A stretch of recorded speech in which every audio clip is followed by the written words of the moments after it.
आणि महत्त्वाची बातमी, मीरा भाईंदरमधील मराठीसाठीच्या मोर्चामध्ये मंत्री प्रताप सरनाईक हे सहभागी झाले होते। यावेळी एकाने मंत्री प्रताप सरनाईक यांच्यावर बाटली भिरकावली। तसंच आंदोलकांनी सरनाईक गो बॅकच्या घोषणाही दिल्या। आंदोलकांच्या भूमिकेनंतर प्रताप सरनाईकांनी मोर्चातून काढता पाय घेतलाय।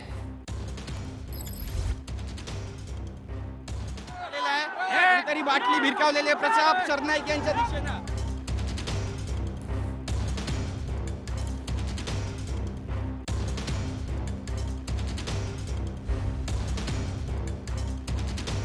तर सरनाईक यांच्यावर ही बाटली भिरकावण्यात आली। त्यानंतर मोर्चातून निघून जा अशी घोषणाबाजी आंदोलकांनी केली।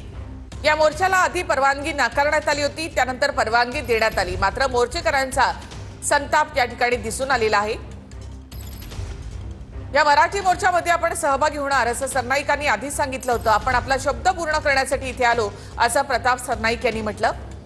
तर या मोर्चाच्या आधीच मनसेच्या तसंच मराठी एकीकरण समिती आणि ठाकरेंच्या शिवसेनेच्या कार्यकर्त्यांना पोलिसांनी ताब्यात घेतलं होतं।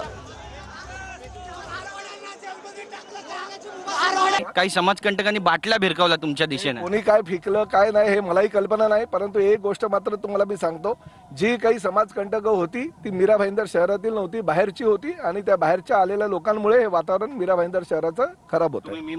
तुम्ही ज्या वेळेला असे मोर्चे काढताना त्यावेळेला जर हा मोर्चा शांततेत निघाला असताना तर आमची जबाबदारी होती की इथे कुठलंही गालबोट लागू नये म्हणून। आमचे पदाधिकारी आमच्या बरोबर येणारी लोक आम्हाला माहीत असतात। या वेळेला हा मोर्चा चिघळला, त्यात अनेक लोक मला वाटतं आली असतील आणि त्यांच्यातलंच कोणीतरी हे कृत्य केलं असावं।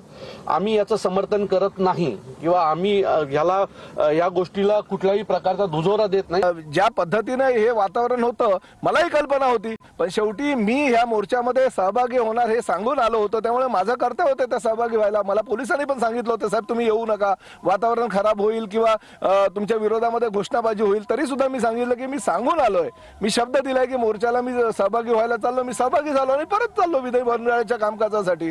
माझं मत आहे की मी त्यांच्या मगाची बाईट ऐकली।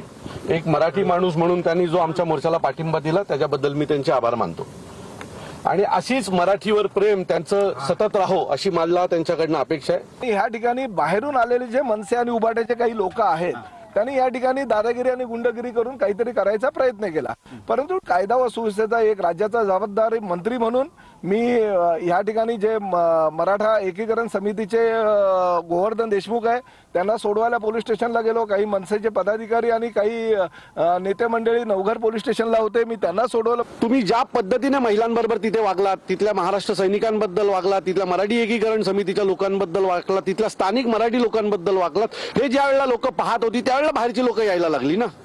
तुम्ही जर आम्हाला नीट मोर्चा काढून दिला असता तर शिस्तीने आम्ही मोर्चा केला असता। आम्हाला जो विरोध दाखवायचा होता तो आम्ही विरोध दाखवला असता।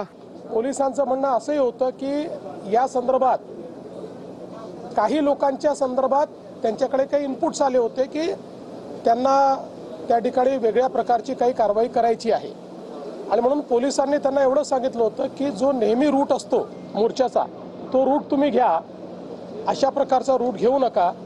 पण त्यांनी त्याला नकार दिला। त्यांनी सांगितलं आम्ही हाच रूट घेणार, दुसऱ्या रूटवर आम्ही काही जाणार नाही, म्हणून पोलिसांनी ती परवानगी नाकारली। हे अतिशय खोटं आहे की पोलिसांनी आम्हाला रूट बदलायला सांगितलं। माझ्या कुठल्याही ऐकण्यात किंवा मी काल दुपारी 3 वाजता स्थानिक पोलीस स्टेशनचे जे सिनियर पी आहेत कांबळे म्हणून त्यांच्याकडे मी स्वतः बसलो होतो, त्यांनी कुठेही मला रूट बदलण्याच्या बाबतीत कधीही सांगितलं नाही। ते एवढेच म्हणत होते की व्यापारी माफी मागायला येणार आहेत, तुम्ही ऐकणार आहात का, एवढंच त्यांचं मत होतं। मला कुठेही रूट बदला किंवा या गोष्टी करा असं कुठल्याही परिस्थितीत मला सांगितलं नाही। मी हे शपथीवर तुम्हाला सांगतो।